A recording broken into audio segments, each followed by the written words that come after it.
আমরা অনেক সময় জীবনের পারপাস ভুলে গিয়ে নিজেকে হারিয়ে ফেলতে শুরু করি। এই যেমন আমরা কেন বেঁচে আছি, কেন প্রতিদিন এত পরিশ্রম করি এবং কেনই বা এই জীবনটা রাখবো। নিজের এই বেঁচে থাকার কারণটা যদি একবার খুঁজে বের করতে পারো, তবে সেটা হবে তোমার জীবনের নতুন জন্ম। আর সেটা করার জন্য তোমাকে সবার প্রথমে পুরনো পরিস্থিতি এবং টক্সিক মানুষদের ফেলে এগিয়ে আসতে হবে। মানুষের সমালোচনায় কান্না দিয়ে নিজের স্বপ্ন পূরণের দিকে দৌড়তে হবে। যে মেয়েটি নাগরদোলনা চড়তেই ভয় পেত, সে তার জীবনের আরও একটি স্বপ্ন প্যারাগ্লাইডিং করা সেটি পূরণ করে ফেলল। পরিস্থিতি ও সময় সত্যিই মানুষকে স্ট্রং হতে শেখায়। হ্যালো এভরিওয়ান, আমি সুস্মিতা। আজ তোমাদের সাথে শেয়ার করব আমার প্যারাগ্লাইডিং করার এক্সপিরিয়েন্স এবং সেই দিনটি কিভাবে কাটালাম সেটি। হুট করেই আগের দিন রাতে প্ল্যান হয় পরদিন আমরা প্যারাগ্লাইডিং করতে যাব। যথারীতি সকালে উঠে রেডি হয়ে আমরা বেরিয়ে পড়ি গন্তব্যের উদ্দেশ্যে। সেখানে পৌঁছানোর পর আমাদের একটা ফর্ম দেওয়া হয়, সেখানে লেখা ছিল আমাদের প্যারাগ্লাইডিং করতে গিয়ে যদি কোনো অ্যাক্সিডেন্ট হয় তাহলে কর্তৃপক্ষ কোনোরূপভাবে দায়ী থাকবে না, এরকম কিছু। আমরা সেই ফর্মে সিগনেচার করে ওনাদের গাড়িতে করে রওনা দিই সেখানের উদ্দেশ্যে, যেখান থেকে আমরা প্যারাগ্লাইডিং করব। এবড়ো খেবড়ো রাস্তা ধরে সেই পাহাড়ের ওপর সত্যিই অ্যাডভেঞ্চারাস ছিল সেই জার্নি। আমরা খুব মজা করেছি। পাহাড়ের ওপর থেকে নিচের ভিউ ছিল কিছুটা এরকম।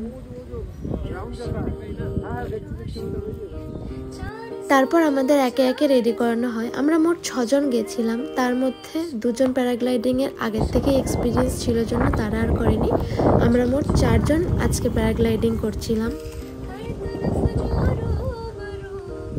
প্রচণ্ড আনস্টেবল উইন্ড ছিল জন্য আমাদের অনেকক্ষণ অপেক্ষা করতে হয়েছিল। কখনো হাওয়া খুব জোরে আসছে, কখনো বা খুব আস্তে। সেই কারণে আমাদের প্যারাগ্লাইডিং করাই যাচ্ছিল না, তাই আমরা বসে বসে একটু মজা করে নিচ্ছিলাম। প্রায় 2-2.5 ঘন্টা অপেক্ষা করার পরও যখন আমরা প্যারাগ্লাইডিং করতে পারছিলাম না, তখন আমাদের খুবই খারাপ লাগছিল। একেই তো এত রোদ, তার মধ্যে জল ছিল না আমাদের কাছে, জল শেষ হয়ে গেছিল।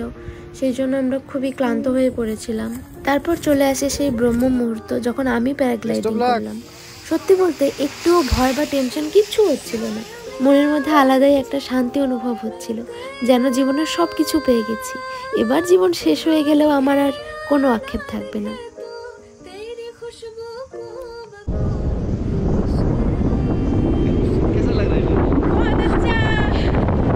মা বাবাকে বলে যায়নি যে আমি প্যারাগ্লাইডিং করব, এতে তারা খুব টেনশন করত। বাড়ি ফিরে যদিও ফটো ভিডিও দেখিয়েছি, তখন তারা বলছিল, বাবা তুই একটুও ভয় পেলি না?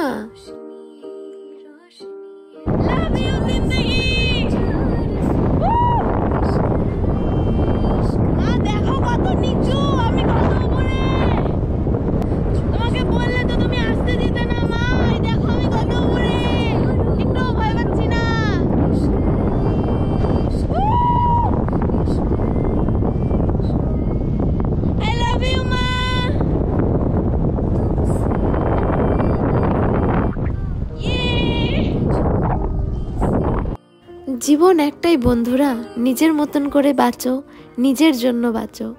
যা তোমাকে হ্যাপি রাখে সেটাই করো। দেখো জীবনে খুব ভালো থাকবে।